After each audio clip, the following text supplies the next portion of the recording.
What's up, everybody? I am Sniggenhoff, and Manchu glad I didn't quote Mulan again. We're playing the Manchu today. In the last episode, we went to war with the Oirat and ate up all of Mongolia's old territory, right as Ming declared war on Oirat and might eat up too much territory for me to expand westward, so that would be unfortunate. Anyway, I was taking a look at it. I was talking about this at the end of the last episode. This is the trade goods map mode, and you can see what's what. This is wool, grain, silk, more silk, cloth, cotton, so on and so forth. This color right here is grain, and those are all the grain provinces that I can see on the map. And I did a count, and roughly there's 150 grain provinces that I can see here. There's probably more over here in Western Europe or in Africa, but I would essentially have to conquer all of Asia and Europe to finish this, back up to the top, this achievement. And while that's doable, kind of the whole point that the goal that I'm going for in this run through is to become the empire as Qing. And if we form Qing, we can't get that achievement anymore, and I don't want to put it off until the very end of the campaign. So we probably won't be going for that one in this playthrough. We can still get this one, because I'm pretty sure you can still raise banners as the Qing. And we can still get Turning the Tide, because we started as a steppe horde. And I do want to play very deep into the game on this playthrough. It's just, I don't want to play as the Manchu until like 1700 and then form Qing at the very end of the game, if that makes sense. So, that's kind of what I'm looking at. Maybe I'll change my mind later. But that's the way I'm thinking right now. Here in a second, we're going to declare war on Yeren and eat up the rest of their territory, and then probably turn our attention down to Korea in 3 years. But we're going to regroup my troops real quick, unsiege this rebel-held province. We just surpassed the Oirat, and I would really like to get 20 months is how much time I need to get enough splendor to unlock this improved war taxes. Also, I'm thinking about bumping up my stability one more time, because I have a lot of conversions to do. I would risk that you would stop demanding admin. I have a lot of conversions to do, and conversions go faster when you're at +1 stability. I do need to someday take admin tech 5, but it is not this day. I will take it military tech 6, however, even at the slight premium we're paying on it. Agricultural revolution. We have managed to increase our agricultural production by implementing new farming techniques for plantations, irrigation, and land properties organizations, and thereby bring higher income tax to our state. So we can invest a bigger army, 1 base manpower, 1 base tax, or 1 base production in our capital. I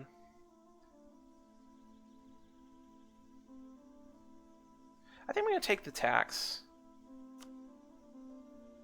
Maybe it's just my want to have everything balanced, but like, we are making a bunch of money in taxes. We need more. We need to just make more money in general than we're making right now, and yeah, I think it feels like a good idea. Alright, we got that back under our control.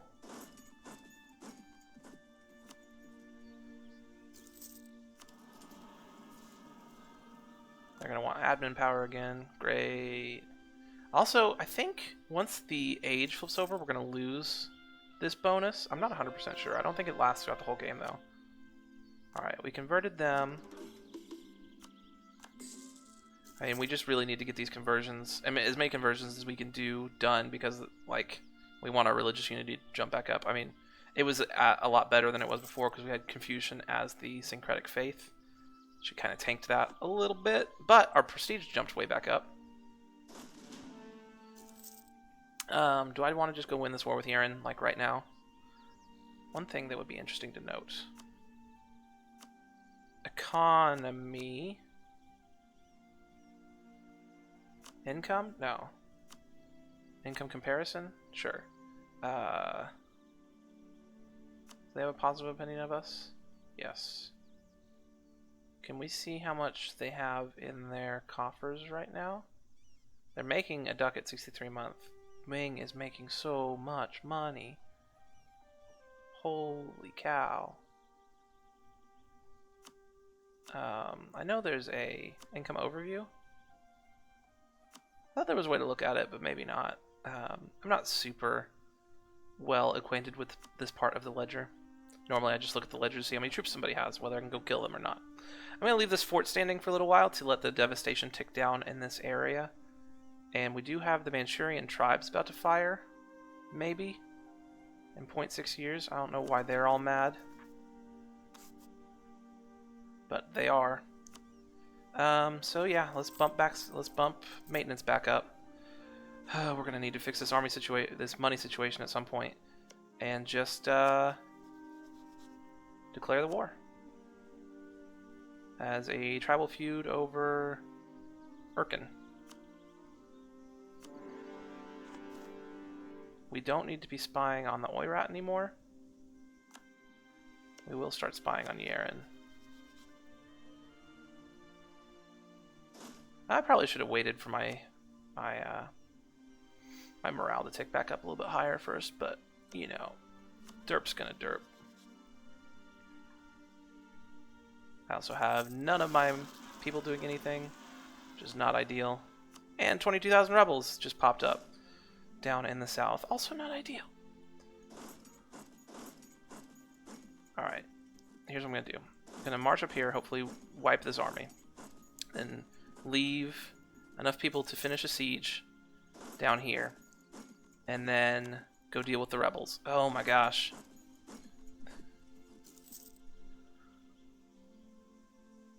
These big open areas, they're so hard to chase down armies in. Oh, they keep stealing all my admin points. Like, it's only 9 a year, but at the same token, it's 9 a year. Where did they go? Good lord. Okay, okay. Forget this. Forget chasing down that army. It's only 6k troops.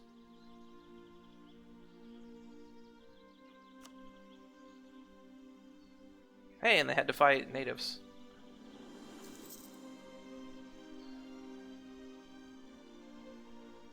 Alright.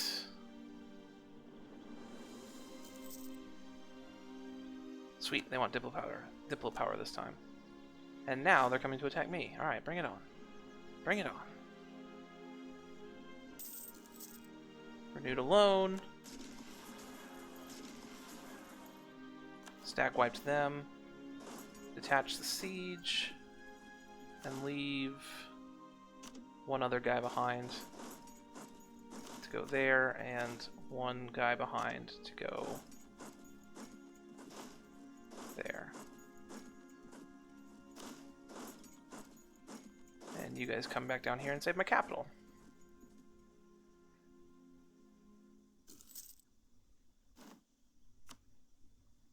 Can purchase ability. Hey. We're going to take improved war taxes?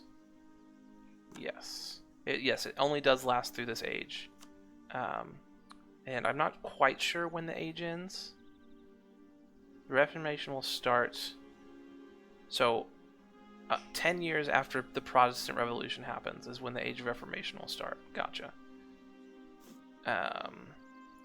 But for now, we can, just for free, raise war taxes. Oh, it's military points to raise war taxes. So that will drop my land maintenance modifier by another 20%. So my troops are 40% cheaper right now, which is crazy.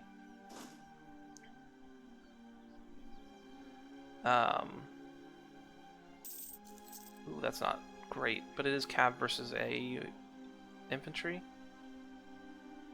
Sweet. He was able to win. This one might be a little dicey. Need a nice roll on the shock phase. Need another nice roll on the shock phase. Needed a third nice roll on the shock phase. We did it. Lost a lot of men there, but we do have a solid amount of manpower in the bank. You can go over there. I can certainly at least mothball this fort And mothball this fort. No, you can't mothball a capital fort. Renewing loans out here because debt is just a way of life for the Horde, I guess. And with all these guys set, I'm going to lower army maintenance down. We can almost get our army maintenance so low that we're not losing money anymore. Isn't that great? Sure, have our Diplo points. I do need to send a couple more dudes up to that siege up there to make sure it doesn't stop because we run out of, we're not reinforcing anymore. It's a good day to die. Rumors of our glorious military exploits spread to our neighbors both near and far. Bands of strong young warriors pour across the tribal lands into our service in search of life and glory and plunder. We gain a bunch of manpower. That's great. And I will certainly take this Diplotech.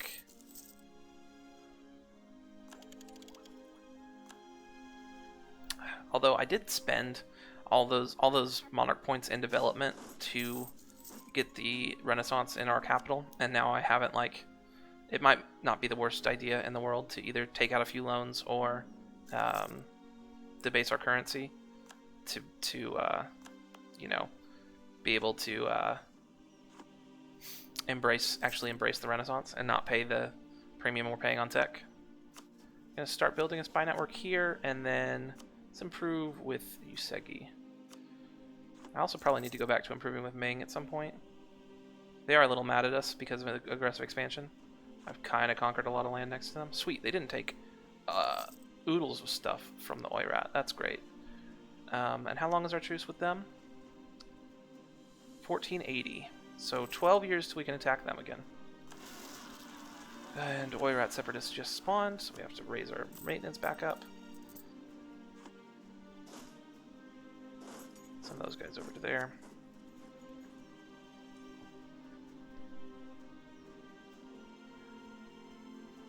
Ming has declared war on Chagatai to turn them into a tributary. Did they never make Oirat into a tributary? They didn't. Whatever, bro. Our cores are almost finished, which is fantastic. That'll also help tick down the corruption.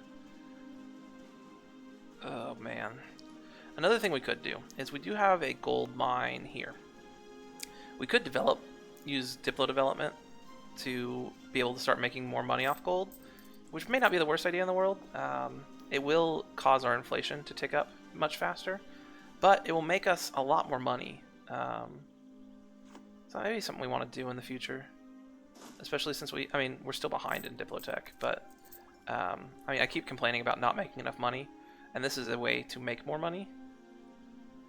We do have to be careful. Once you get it, like, the higher your production is in a province with a gold mine, the more likely the gold mine is to deplete itself. But, I mean, even hitting this once is going to cause us to make a lot more money off of gold. It was like 0.24 before, and now it's up to 0.39. And we can get it, like, if we get it up to like 9 development, we can start making like 5 ducats a month off of gold. I hadn't even thought of that until just now. I just completely forgot about it. So I'm probably going to do that some. The House of Nihuru, this, basically our heir just got, or not our heir, our king just got married, and that's going to be the new seat of power for the Queen Regent's family. The heir, we have a 422 heir, not great, not terrible, 8 overall, just a smidge under average. And a bunch of new cores. Bank loan. You guys can go in. Unless these guys are marching already. They're not. Sorry for the quick zoom in, zoom out there. Almost done with the siege. And once we're done with the siege, we can probably demand what we want from the peace deal. You guys can come back.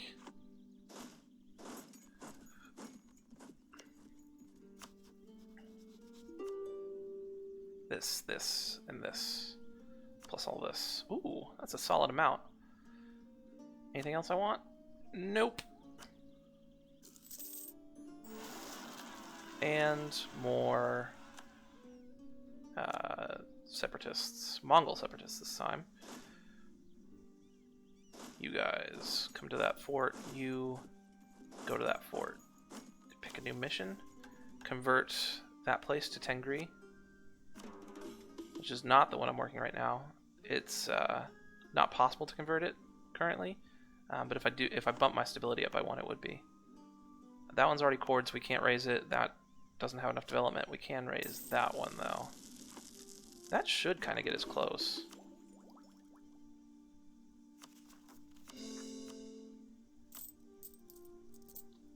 Alright. I'm going to go ahead and debase my currency once to get enough money to embrace the Renaissance. That should get us even closer in tech. Probably update. It says it's going to be April of next year. I don't know if that'll update here. March of next year. And the tribes want a little bit more land. Let's find a nice 111 we can give them.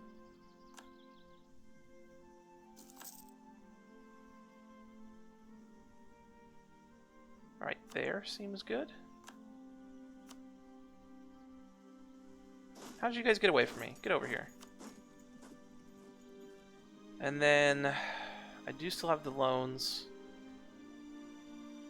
but they should be, we should be closer to being able to pay them off. Hopefully once I take care of these rebels, I'll be able to either disband my troops. Oh geez, we're getting beat up a little bit over here. You know, fighting in the mountains with the river crossing and less shock damage would probably do that. I probably should have paid attention to that before I sent them in, but I didn't because I'm reckless like that. I like to live dangerously. You guys should not be going in. No, not you. You stay there. You guys should not be going in there, but you are. Dang it. See if we can get there in time. Probably not.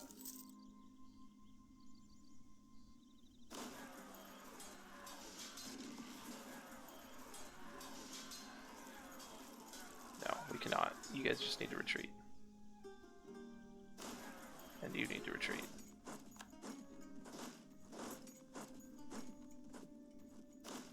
Just go here.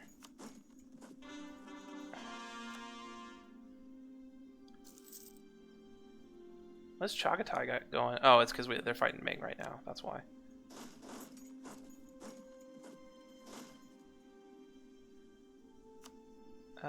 Let me spend another point in development here.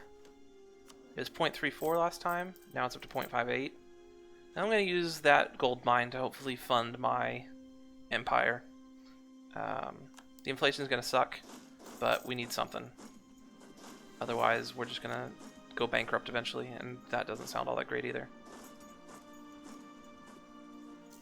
Have them all group up there.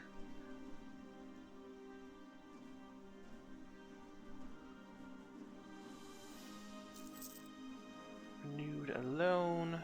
More inflation. You know, that's exactly what I want. I could go in right now. It is steppes, so it's flat terrain.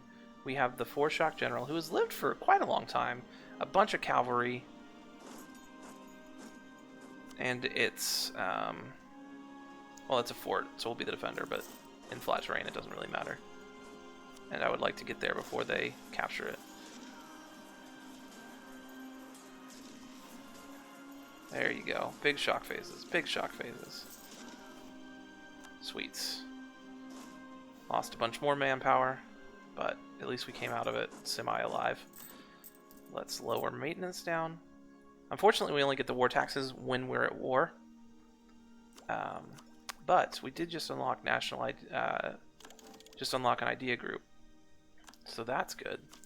So I might do something unconventional here to try to stack up some more bonuses. I might take 2 idea groups that typically you wouldn't take. Aristocratic and espionage. Aristocratic, mostly for this idea right here, they would give us an extra negative 10% cavalry cost and plus 10% cavalry combat ability. So it would make our cavalry, when we're at war, 50% cheaper. Essentially, it would make our cavalry as cheap as an infantry for the rest of this age, which is really good. The rest of them, income from vassals can be good. We don't have any vassals. Hostile core creation on us. Hopefully we don't have to worry about. Don't plan on losing any wars. Extra manpower modifier is good. Less decay on army and navy traditions fine. And extra diplomat certainly isn't bad. I never really pushed the button to reduce war exhaustion, but the military tech cost is pretty good. And then an extra general without upkeep. So like this one would be really good. This one's pretty good. This one's pretty good, and this one's pretty good. So like, I mean, we're talking about 3 or 4 of the 7 being at least like somewhat to very beneficial for us, which is kind of the same as quality. I mean, quality ideas, the 3 boat ideas are kind of just wasted, but the other 4 make the rest of the idea group worth it, plus the discipline you get at the end of it. But I kind of like the idea of stacking up and making our cavalry basically as cheap as infantry, and then espionage for this idea here at the end, yearly corruption minus 0.1, which, I mean, it costs us corruption to raise our banners. So with this lower yearly corruption, we could raise up all of our banners and have it tick down naturally, and even faster if we manage to stay ahead of time on both administrative and diplomatic tech. And then, like, spy network construction is honestly pretty good, plus minus 10 advisor cost is pretty good. An extra diplomat is never bad. Provincial trade power is also not bad. Liberty, desire, and subjects, again, we don't have any subjects, but if we did, these two combine pretty nicely together. Cost to fabricate claims is a quarter cheaper, so it's 20 for the first one, so it would go down to 15 for the first claim, and then up from there. So faster claims. Embargo efficiency's fine, nothing too valuable. Yearly corruption, again, we already talked about that one. And then rebel support efficiency, which, I mean, we could use that to do some fun things in the late game, especially like if we wanted to support rebels in Ming to break them up, to make them easier to conquer. And then together, the policy that you get for having espionage and aristocratic ideas, if I can spot it, is down there, 4th from the bottom, cavalry combatability plus 20%.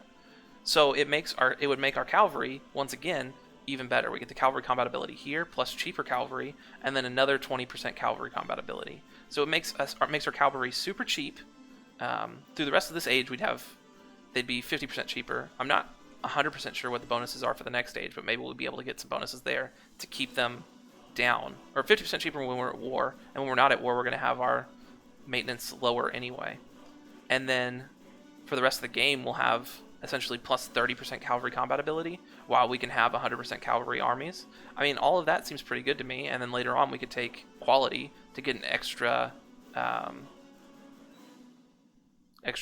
cavalry combatability stacked on top of that with our cavalry combatability here, and just have like ridiculously good cavalry, plus all of the free cavalry we get from raising banners. Seems really good. So I think I'm going to try that.